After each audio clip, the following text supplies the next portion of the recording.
Good evening and welcome to News. I'm Sam Mataba. Coming up in tonight's edition of News, police release leader of the Alliance Democratic Party, Mohamed Kamarimba Mansouri.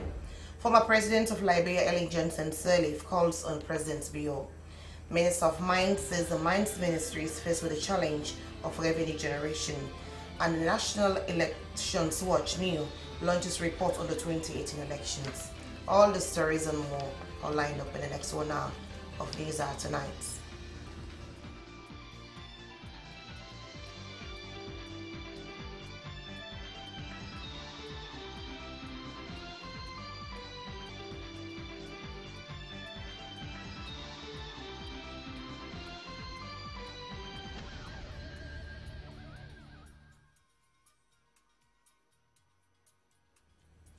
Welcome to News.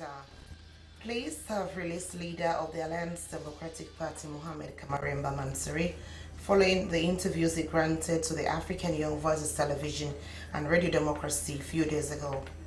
Details of the interview remain sketchy, but reports suggest Mr. Kamarimba is alleged to have made misleading statements on the airwaves and careless abandon. It is unclear whether police will charge the matter to courts. On Sunday, a truckload of police officers went to his residence to arrest him without a warrant, a move the ADP leader condemned and turned down. Police, however, denied they went to arrest him, claiming they merely invited him to the Criminal Investigations Department to substantiate the veracity of his wild claims on radio and television. No official statement has been issued by the police following the press statements, warning interviews about inciting statements that have the likelihood to incite disaffection against the government of Sierra Leone. The former president of Liberia, Ellen Johnson Sirleaf, today congratulated President Bio on his election during a courtesy call on him at State House. The former president is visiting Sierra Leone as part of a delegation to compile a report by the London School of Economics on fragility, growth and development in Sierra Leone. How Mr. reports. Former President Ellen Johnson Sirleaf was warmly received by President Julius Maada Bio at State House, first meeting since he was elected as president. The first female president in Africa is here to launch a report by the London School of Economics on fragility, growth and development in Sierra Leone. Ellen Johnson Sirleaf told President Bio that issues in the report are similar to issues in a country because the two countries have many things in common. I've read the report. It's a very good report. And I think many of the findings and the recommendations have similarity to Liberia as two neighboring countries that share the same history and culture and tradition. And so I'm here primarily to sit in on some of the discussions on this report to see how those findings and recommendations might be applicable to Liberia. But at the same time, being here gives me the opportunity to be able to make a courtesy call on His Excellency the President, and I'm so glad I've had the opportunity to do that. President Julius Maada Bio welcomed the former president to Sierra Leone as the two countries' solid bilateral ties spanning many years. President Bio maintained that governments will be seriously looking at the report and take actions. But welcome to Sierra Leone.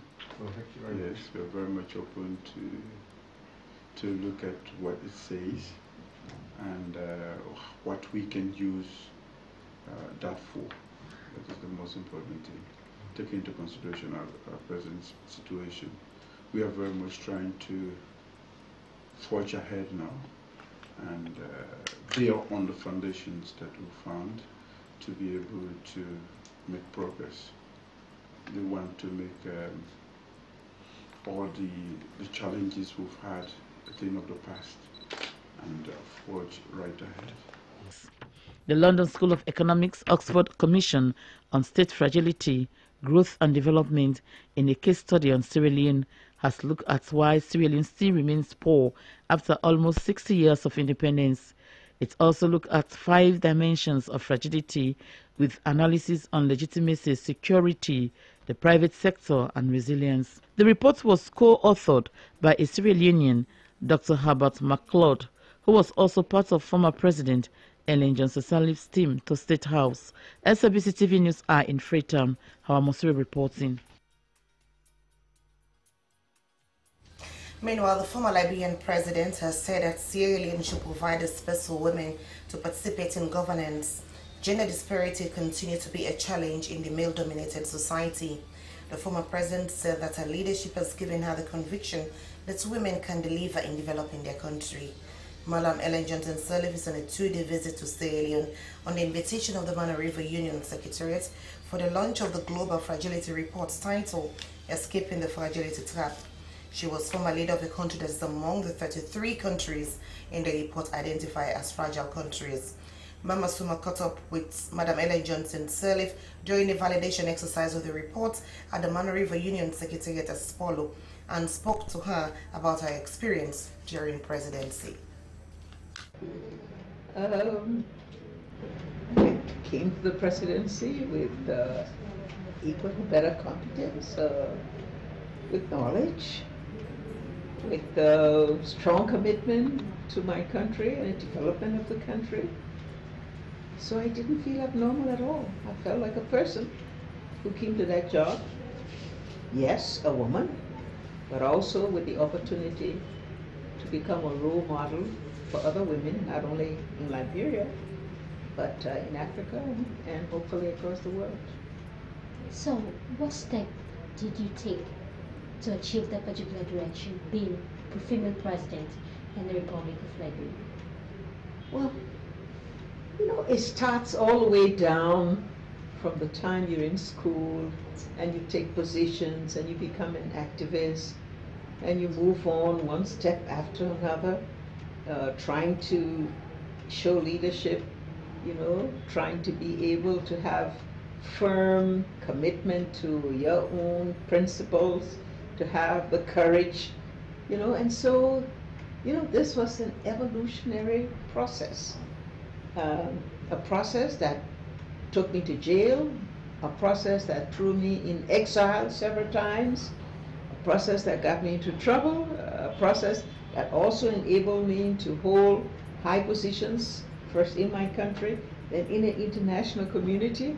And so, like I say, it's something that it's a long journey for me to get to where I finally ended up as president. With so many challenges, right? So many challenges. You know, challenges of failure. You know, I ran for president. It was 3 times before I won, and so it's not something that you can catapult into. It's something that you have to stay the course on what you want to do, continue to provide leadership, continue to have the stamina to succeed, not being diverted by challenges. So that's it. And there's so many other women. So what? I'm just one example because I reached the pinnacle. But there's so many other women across Africa, across Latin America, across the world that have achieved very senior leadership positions. So we should all look at them and their journey. Their journeys have also been journeys of challenges, journeys of success, journeys of failure, but at the same time staying the course, you know, being committed to what they want to achieve. Presently, you are in Sierra Leone, and we've seen the women of this country yearning to run for the presidency. What advice would you like to give to them? The advice is to determine what they want to be prepared, to work hard to achieve their goals, to stay the course, not to be distracted by obstacles, because you can rise above the obstacles if you have strong determination, strong courage. And so my suggestion to them is go as far as you can go, get as much education as you can get, as much knowledge as you can get, and then go for the goals you want and stay the course. Will you in any way feel intimidated by men? No. No. I mean, men may try to always put you on a microscope to see, you know, what you will say, what you will do, how you will act, but you just have to be yourself, that's all. Be what you are.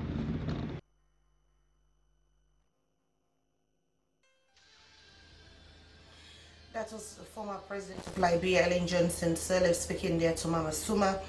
She's presently in country on a 2-day visit on the invitation of the Mano River Union for the launch of tomorrow's Global Fragility Report titled Escaping the Fragility Trap. The Minister of Mines and Mineral Resources, Dr. Mori Manye, has said that the mine sector is faced with a challenge of revenue generation. This is due to the closure of some large-scale mining companies in the country. The Mines Minister was updating journalists on the mineral sector in the country hosted at the conference room of the ministry. Onibram Summer reports. Resources. The National Minerals Agency was to provide an update on the present status, challenges and plans of the mining industry. Director General National Minerals Agency Sawunde said the minerals sector plays a vital role in contributing to the country's economy. He said the engagement will help to address the misconception about the sector by the public. The Minister of Mines and Minerals Resources, Dr. Mori Mange, said at present the ministry is struggling with revenue generation as the sector was contributing about 24% to the country's GDP and over 80% to export earnings. He said at present there are only 3 major large-scale mining companies operating in the country out of the 5 operating previously. These companies, according to the Mines Minister, are Kwedin Holdings, Sierra Rutile and Vimetco.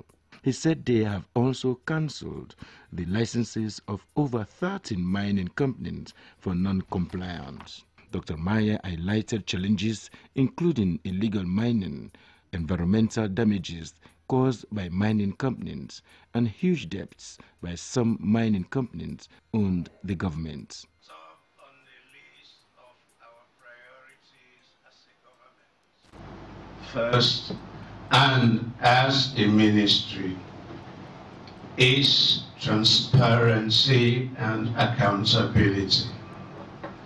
As we go along, we want you to identify.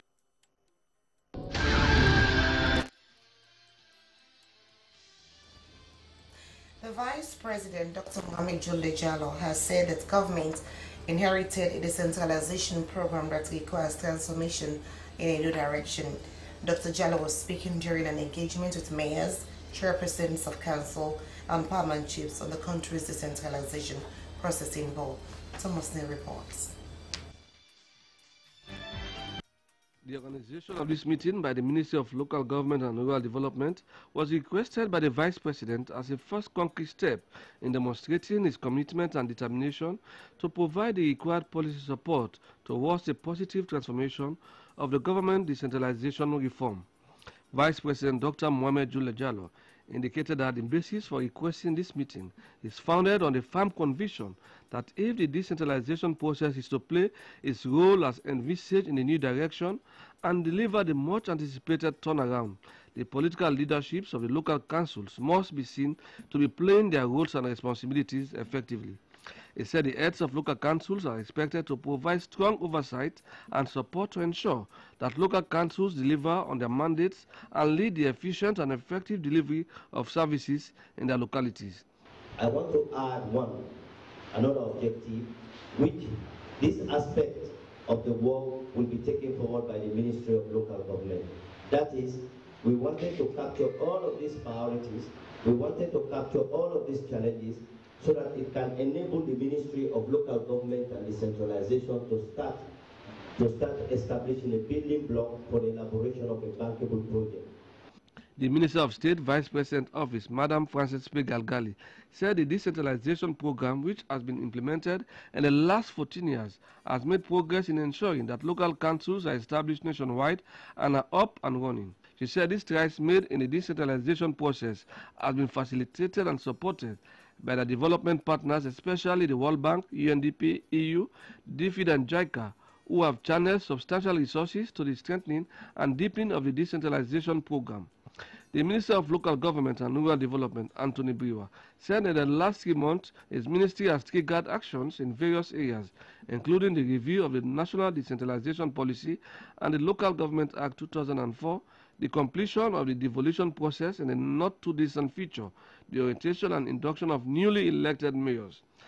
It said this forum intended to review the status of the decentralization program as a basis for identifying key priorities for the advancement of the decentralization program. The Minister of Finance, Jacob Jusuf, said they want to ensure that the devolution process is completed as a matter of urgency and also ensure that local councils receive the Evolve and Service Delivery grants on time.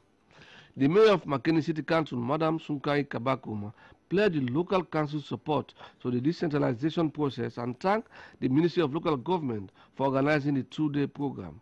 For News Hour in Freetown, Thomas Neal reporting. The National Elections Watch observation reports of the 2018 electoral circle in Sierra Leone calls for a speedy investigation and prosecution of electoral offences and grievances to address impunity. The observation report of the 2018 electoral circle in Sierra Leone, which was launched at Hotel Kimbima, captured key electoral activities that occurred during the 2018 elections, with special focus on key findings and recommendations to be implemented in future elections. Doreen Barry has more. The observation report of the 2018 electoral cycle in Sierra Leone is an eye-opener on how the entire electioneering process went, with key findings and recommendations put together by the National Elections Watch. The National Elections Watch is a coalition comprising of 400 civil society organizations at local and international level. However, among key issues raised on the 2018 electoral cycle in Sierra Leone was the lack of political parties, internal democracy, and the impact on the elections environments, which shows that political parties did not follow the due processes in the awarding of symbols that led to fractions and counterclaims by members and supporters of political parties. On the role and conduct of the media, the report states that most media stations allocated a free airtime to political parties, but also realized that certain newspapers were partisan, adding that some journalists were physically attacked by some politicians and supporters. The report states that role and conduct of security forces was questionable, adding that the Sierra Leone police was considered to be biased and unprofessional whilst discharging their duties. On women's participation, the report states that only 2 of the political parties had a female presidential candidate, whilst there were 12% of women representation in parliament and 73% women voted at local council out of 489. Despite the appraisal by international and local on the outcome of the country's free, fair and peaceful elections, the political tensions, threat of security and uncivil campaign shows the need to undergird free, fair elections. With the several pending electoral cases, the report calls on the police, the judiciary and the media to speedily investigate, prosecute and report all electoral offences. The report also called on the government to reopen discussion on the constitutional review to bring out recommendations for an improved elections, democracy and good governance that will guide the National Electoral Commission on its independence and its function. Keynote speaker, country director of OSIWA, Joe Pemabi, described the report as working document that saw Sierra Leoneans leading a process for a peaceful and successful electioneering process. He commended the chairperson, Marcella Samba Sise, of the National Elections Watch for their style of leadership and method used to observe and develop a catalyst that will serve as learning tool for future elections. Those of OSIWA and the entire team proudly joined National Elections Watch to launch their 2018 Elections Observation Report. Governance team leader Defeat Chigo Gelders commended NEW for their exemplary role played during the country's past election. She expressed the hope that the highlighted findings and recommendations will serve as a case study for future elections. She cited stable economy, job employment, and sustainable development growth as some of the benefits of having peaceful elections. The Minister of Internal Affairs, Ambassador Edward Suluku, said that President Bio's administration will not allow a repeat of the things that went wrong during the 2018 elections. He spoke about their commitment and determination to ensure a peaceful democratic process. Chairperson of National Elections Watch, Marcella Samba-Sise, said that they monitored and observed the fairness, transparency, and credibility of public elections in the country. She said that their aim was to increase public confidence in the legitimacy of the results. She said that some of their approaches used to monitor the elections was the setting up of the Citizen Situation Room and the deployment of observers in the entire country to have a first-hand information about elections happening.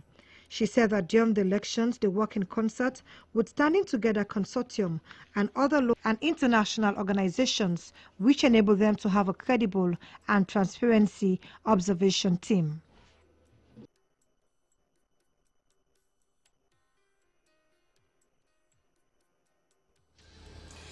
Fambultok International and Catalyst for Peace have joined the people of Dase Chiefdom in the Moyamba district to validate people's planning process. This is a consultative process involving all sections of the chiefdom for development. Reginald Strasaking has more. Addressing the people, Solomon Wiajo noted that the day was remarkable as the meeting was aimed at validating the report that indicates their desires as a chiefdom as to what they want for their own development. Lillian Masai of Fambultok told the sectional representatives that they are to finalize the document they have been working on in identifying their needs. She says that another purpose of the meeting was to reflect on the past civil conflict in the country, as well as the Ebola deadly virus that hit the country some few years back. She says that after that conflict, many NGOs that came into the country did not involve the people in their work, and that whatever they left behind fell into disuse. She noted that women were not even participants in decision-making, but with the advent of the Ebola, everybody became involved. Lillian Masai explained that Fambultok and Catalyst for Peace has adopted a new approach, which is the people's planning process, which is a consultative process involving all, and it is that report that they are there to validate. Participants give reports about the work they have been doing and are still engaged in their various sections, each highlighting that some of them are doing soap making, agriculture, conflict prevention, amongst others. The Moyamba District Development Officer advised the people to be involved in decision-making relating to projects in the different communities. He told them to identify the different projects that are of their needs. He explained to them that there is presently no money involved, but that once they have funding, they stand to benefit. He stressed that women can now do better than men. Reginald Strasaking, SLBC News Hour.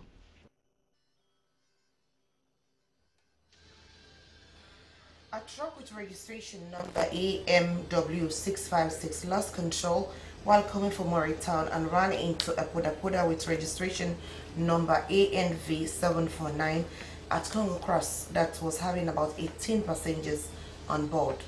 Although no death was reported, the driver and some passengers sustained serious injuries. George Lewis filing this report.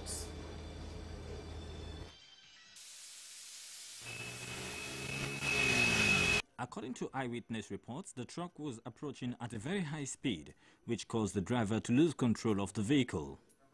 A bus driver tried to avoid the accident to protect the life of his passengers, but could not, as the truck, which was carrying an empty container, was already in his lane. Although no deaths were reported, the bus driver and 18 passengers sustained serious injuries and have been rushed to the emergency hospital. Speaking to the SLBC, the bus apprentice, Mohamed Kuruma, said they were heading for Lumley when he saw the approaching truck. He jumped off the bus before it was hit by the truck. Meanwhile, Superintendent of Police Abdul Moije has warned drivers to drive with caution, especially during the rains. Thank God upon our arrival, we have to remove the passenger from the driver from the vehicle to emergency. But none of them were there by then. So they are now at emergency undergoing treatment. As you can see, due to the accident, we have many got damage. All that will be taken into cognizance and the matter is under investigation. The container driver, for his safety, is in our custody now, helping us in the matter. While the container and the trailer are now being taken to Kintom for safety. Because you can see the product now is being sold by same mechanism, also to get it removed from the scene as we continue our investigation.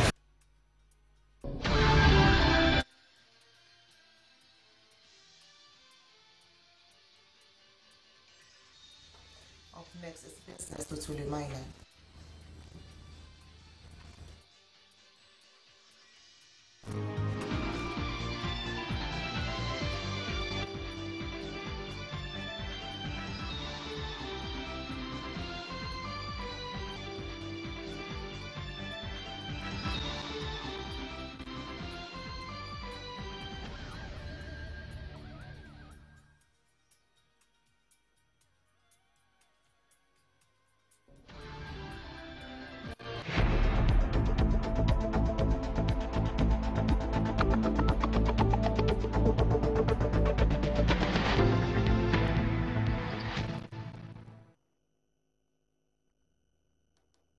Hello and welcome to Business Update. I am Ulimaina Buku. Well, from the business desk tonight, a new business idea through modeling is set to be fully operational in Sierra Leone. The Prince Bell Modeling Agency will commence auditioning on the 28th of July to start Sierra Leone Top Model. To tell us more on the economic significance of modeling is the CEO of Prince Bell Modeling Agency, Princess Ojujo, explained in this interview with Lucien Ganda.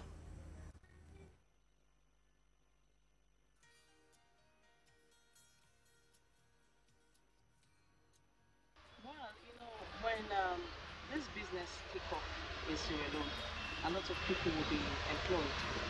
You understand? Because a lot of youth will be engaged in one thing or the other, and they will have the kind of talent that is showcasing itself.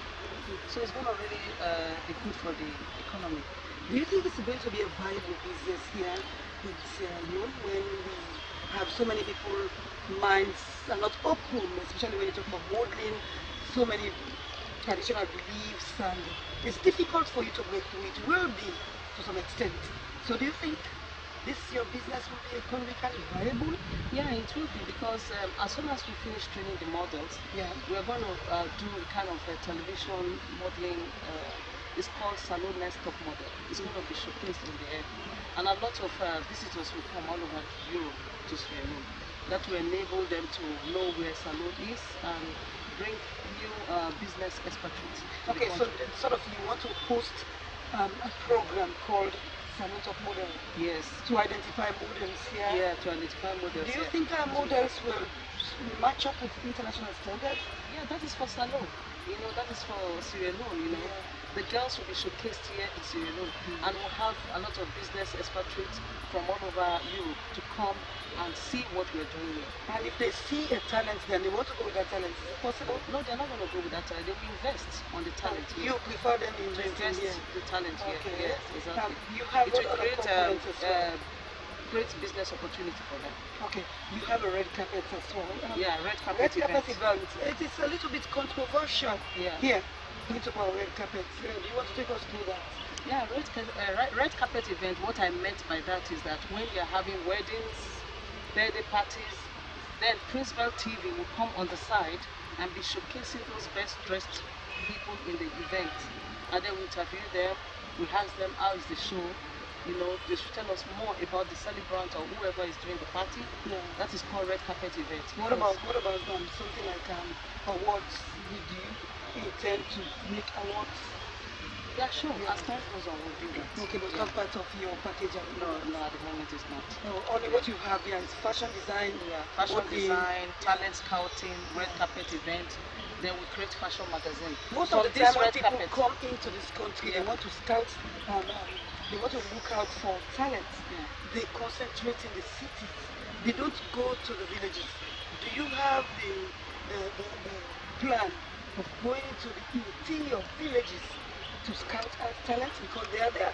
Yeah, we do that. We will do that. After the modeling has taken place, we're going to do that because everybody in Sierra Leone have to take part in what we're doing. Okay. Yes. Except me. Everybody, including you. I'm not a model.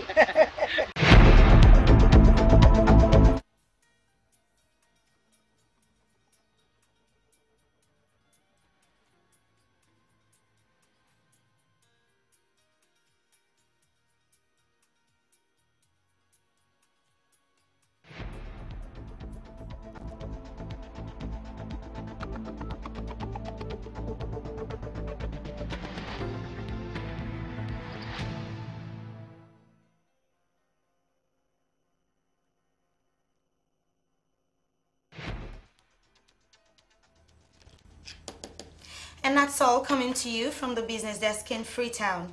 I've been Willie Buku. Thanks for watching. We now join Salma Tabar for the rest of the news hour.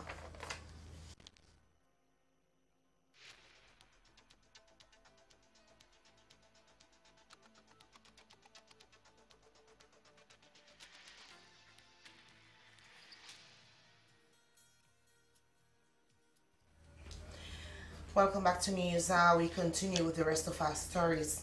Government free education agenda popularization is building force with the Ministry of Basic and Secondary Education meeting with the relevant associates across the country. In Kabbalah Town in the Koinadogo district, the ministry met with heads of schools, paramount chiefs, councillors, and proprietors of private schools. At some point in the meeting, the Minister of Basic Education and Secondary Education had this to say. So Ribastomwa reports. Free education agenda popularization is gaining momentum with the Ministry of Basic and Senior Secondary School Education meeting with relevant associates around the country. In Kabbalah Town in the Koinadogo district, the ministry met with heads of school, paramount chiefs, councillors and proprietors of private schools. At some point in the meeting, the Minister of Basic and Secondary School Education, Alpha Usman Timbo, told the Conference of Principals of Koinadogo that government will disburse an extra 1 month's salary to teachers who will be teaching SSS3 pupils preparing for their WASC exams. The minister appealed to parents of SSS3 pupils to allow their children to attend school throughout August to enable them catch up with pupils who would be placed in a special class which the ministry calls SSS3 Special to replace SSS4 come September. Mr. Timbo confirmed to the principals of secondary schools in the Koinadogo district that government will discourage the two-shift system come next academic year. He reiterated that there is nothing like witch hunting on teachers as perceived by many. He, however, informed parents of Koinadogo district that there will be no textbooks provided in September because the ministry will have to identify the books needed. Should there be any school that would be running two shifts, he added, it has to be qualified by the Ministry of Basic and Senior Secondary School Education. Some stakeholders of education in the district raised issues of some teachers that will be taking part in the August extra lesson who do not have PIN codes. The question of what will be the fate of private schools was also a concern to owners of such institutions. The Ministry of Basic and Senior Secondary School was also informed about the constraints of insufficient classrooms in some of the schools.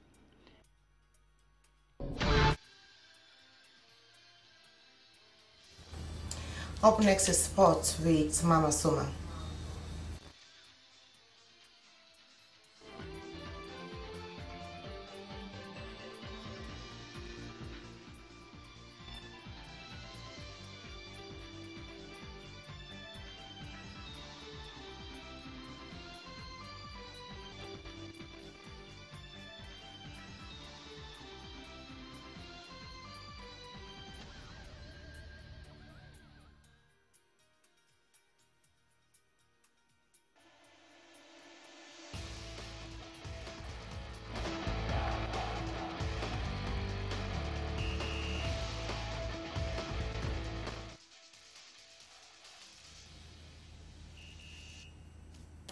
Good evening and welcome to Sport Updates on Newsa. I am Mariam Suma.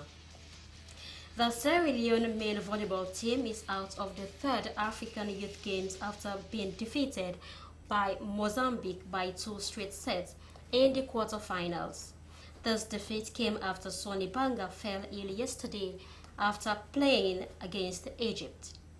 Even though Sonny was rushed to the hospital in an ambulance for treatment, this however militated against the Sierra Leone as the Mozambique took advantage of his health and went ahead to qualify to the semi.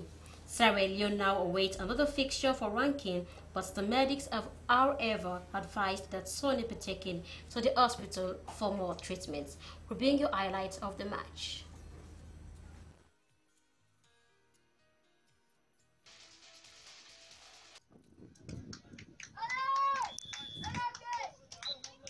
Let's go.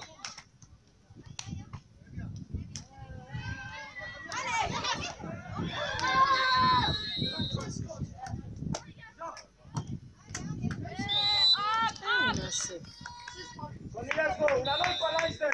That's 2 points more we need. Now receive this. Yeah.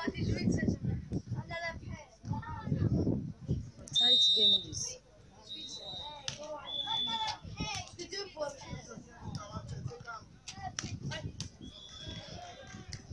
Wacho, Iwansena na una back. Soka na back Iwansena. They don't see una all two don't come before. Now even at the BNS.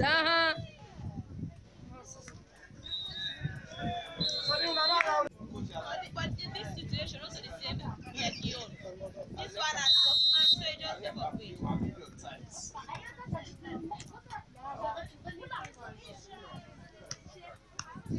We go!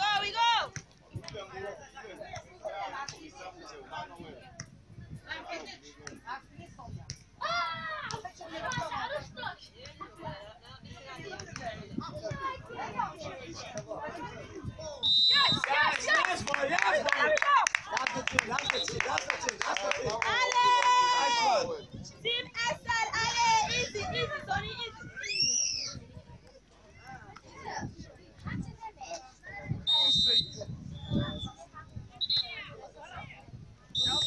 Carlos.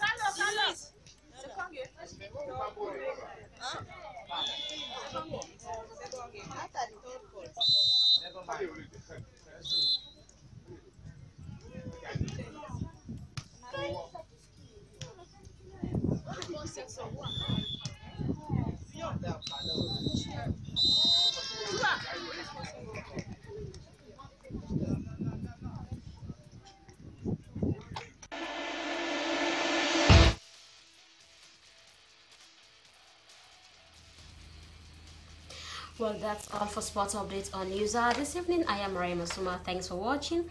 Continue to stay with us for the rest of the bulletin. Over to you, Salma Taba. Thank you very much, Mama Suma. We continue with few stories, including entertainment. The International Organization for Migration has held its first sub-regional meeting on disaster risk reduction and management, jointly with the Man River Union Secretariat and the Office of National Security. Disasters, particularly related to meteorological and hydrological hazards and climate extremes, are increasing across the West African sub-region. In Sierra Leone, natural disasters, particularly flooding, thunder, and windstorms, occur on a yearly basis. Sheila Yefo was there.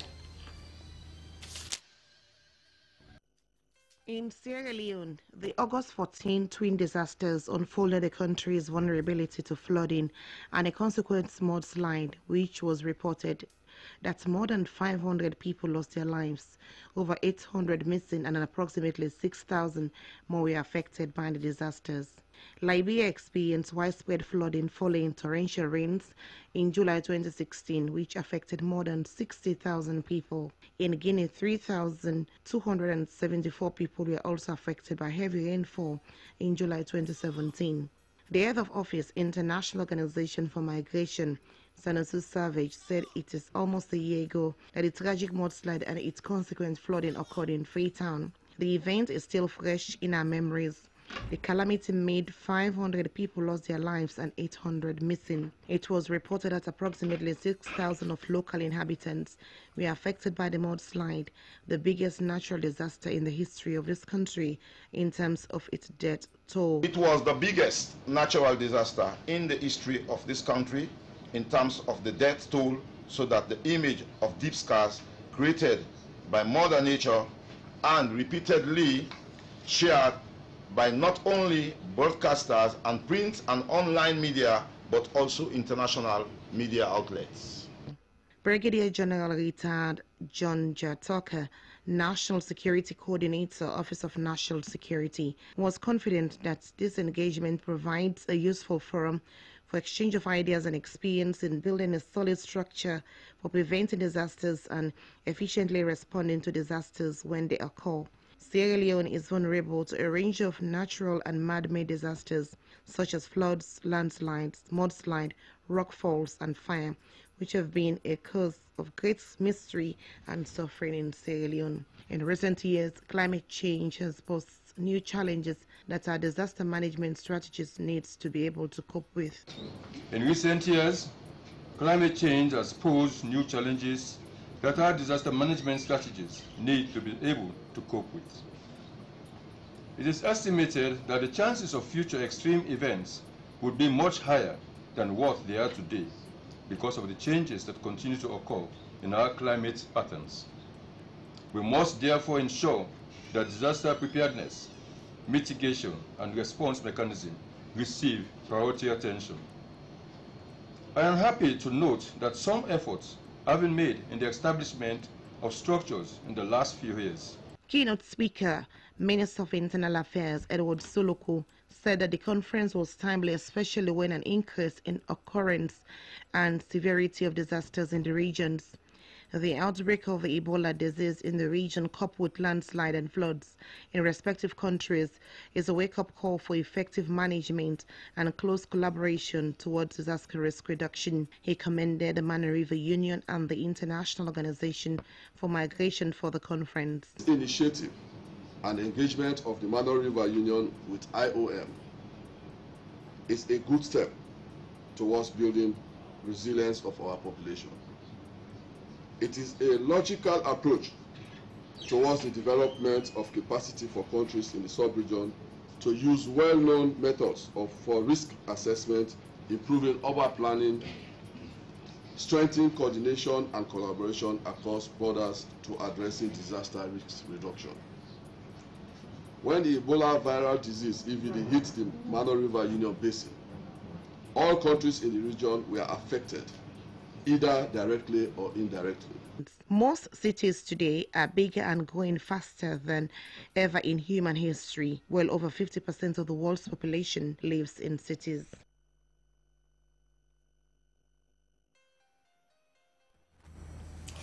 And now for entertainment, Nene Adakroma, popularly known as Queen Nak, is a young Sierra Leonean painter, TV host, and philanthropist based in China. Ada has passion not only for painting, but music. Recently, she released her first music video titled Come Back in the United States. Ada arrived a few days ago from China to help the less privileged to our Queen Nak Foundation and to record more songs for our upcoming album. Mohammed Kingilan Bangura engaged her in an interview and started by asking her about her painting career.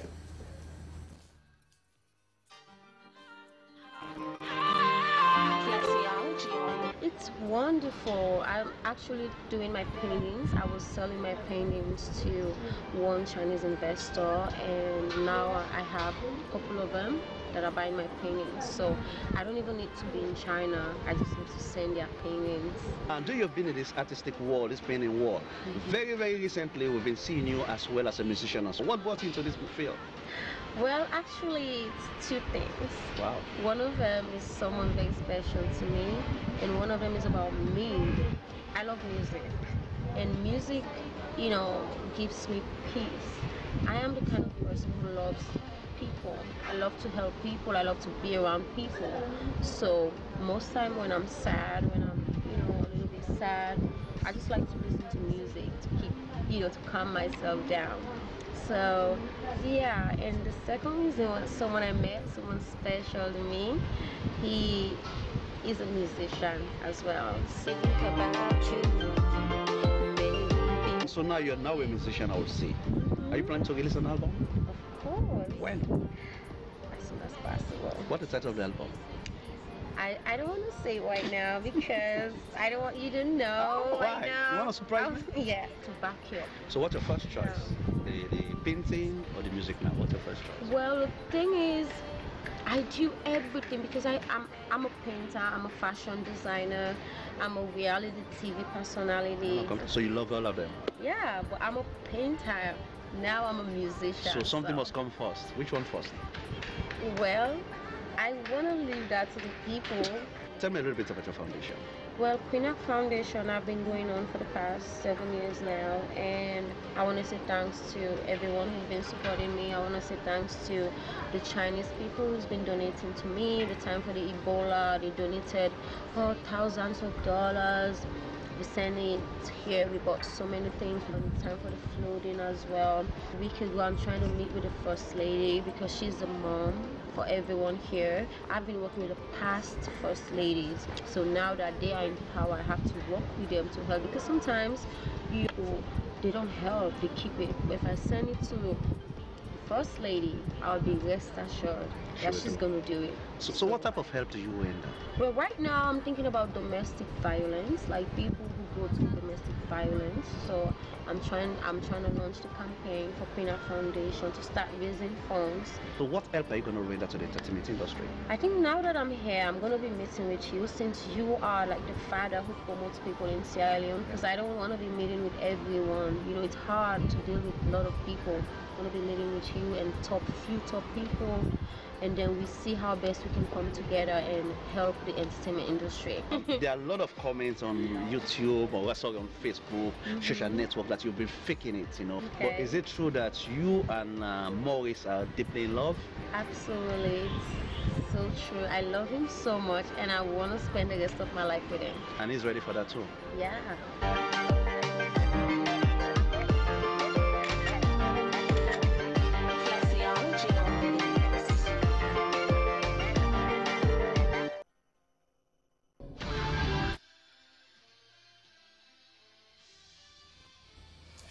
Well, with entertainment, we bring news out to a close and now turning news the main points again. Police have released leader of the Alliance Democratic Party, Mohamed Kamarima Mansouri, for interviews granted on AYV and Radio Democracy.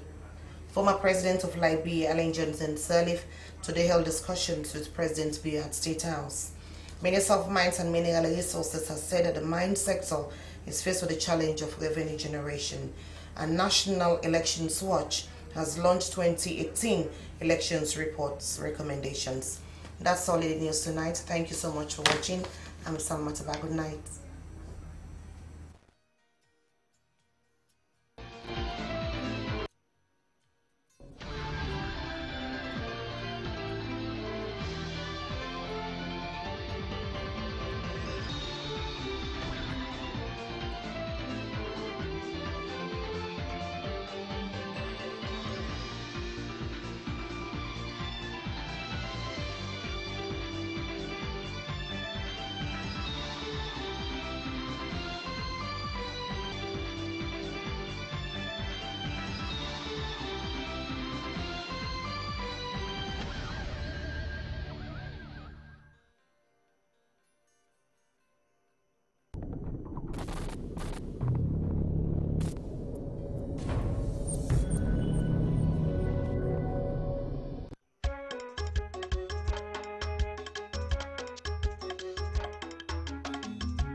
Mina Musa, na Omolanke I dey push for get me living. Gade, where I be dey buy credit, the credit say done fast.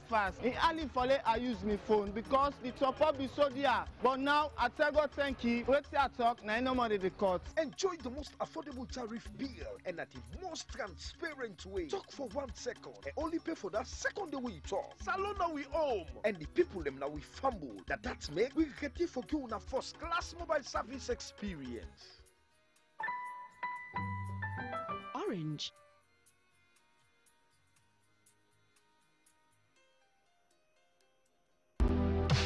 For quality education for your child, Leon International Academy is your best bet.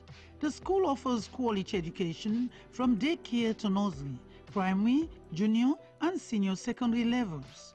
At Leon International Academy, the students get the best from a pool of well-trained and qualified teachers. The notch about the school is that French is compulsory from classes 3 to SSS level. Computer studies from nursery to SSS level. The school provides well-structured, ventilated and spacious classrooms with adequate sitting accommodation. Bus services are provided to and from strategic points negotiated by both parents and the administration. The school has an ultra-modern laboratory and state-of-the-art IT facilities. A boarding home facility will be provided this September 2018. Parents who wish to send their children to the boarding home should come mid-August to register their child or what. We the students go for brilliant performance in speech, writing, coursework. My proprietor made it clear to every student that she is making champions. Friday, the media team gives reports on weekly activities. A report to give today during L&DS time. What I like most is to report on the happenings at the canteen. Bring your child or what to Leon International Academy at Momo Drive, Juba. For more information, call on mobile numbers 079 549 080 or 079 603 560. Leon International Academy is the best in town. Oh, you're bagging number 10. You can don't beat the number 5. You don't beat the number 2. Face to face the keeper. Goal! Barry to God, this is take something. I don't believe Barry take something. Trust me. La no lie, take something. Ben, you know what they take? Bomba yogurt. You see bomba yogurt? It will make it current. It fast. You see it? Lie, I tell you. It get protein. It get vitamin. They make it fierce.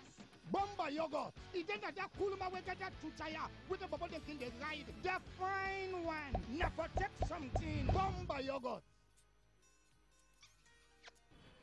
Ladies and gentlemen, I give you Sierratel's 4G LTE.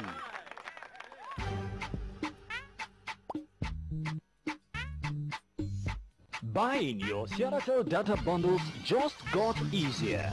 Now you can use the Sierratel customer webcare portal to buy data bundle. Whenever you see the screenshot pop up, it means your data is finished. Buy your recharge cards from any Sierratel retailer and follow the following steps. Type webcare.lte.sierratel.sl in any URL, that is Google, Chrome or Internet Explorer. Enter username, password and click login. That is the login credentials shared through email address given during registration. Your customer details and monetary balance can be seen from the home page. Click drop-down menu on your top right-hand corner. Click on My Plan. Subscribe add-on. Now subscribe to any plan of your choice by clicking the plus sign. Now enjoy Sierratel 4G LTE. You can also recharge through this platform by clicking recharge and enter voucher details and submit. Also, note that this app can work from any smartphone, laptop, tablet with internet connection, but you can access the portal to buy data even without internet connection. Sierratel is making life easy. Sierratel. Now we own.